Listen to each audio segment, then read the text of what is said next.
Case ये था कि दो हिस्से थे केस के। पहला हिस्सा था कि क्या ये केस फॉरेन फंडिंग का है। पहले दिन से सब ने जो पीटीआई का मौक़िफ़ था कि फॉरेन फंडिंग नहीं है। आज इस इलेक्शन कमीशन ने, जिससे हमें कोई तवक्को ही नहीं थी, सच्ची बात है, ये भी सारा कुछ करके ये भी इसी नतीजे पे पहुंचे हैं कि फॉरेन फंडिंग नहीं थी। नंबर 2, अब इन्होंने कहा है कि 16 अकाउंट्स ऐसे हैं जो पीटीआई की सीनियर लीडरशिप ने खोले लेकिन वो डिक्लेयर नहीं किए गए।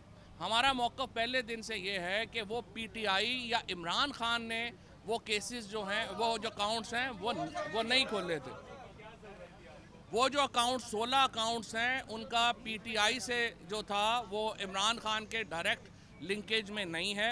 वो जब हमें नोटिस अब मिला है, अब पहली बात तो तय हो गई कि फ़ॉरेन फंडिंग नहीं है। जो पीएमएलएन और हमारे एक दो दोस्त हैं हमारे ग्रुप जियो के, वो वाले भी कह रहे थे कि जी पता नहीं शायद वो साबित हो जाए।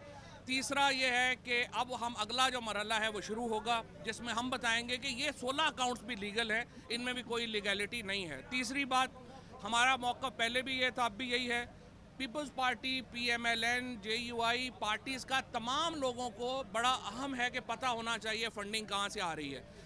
पीटीआई समेत किसी जमात को ये हक हासिल नहीं है कि वो अपनी फ़ंडिंग को अवाम से छुपाए, और ये जो असूल है ये तमाम जमातों पे लागू होता है।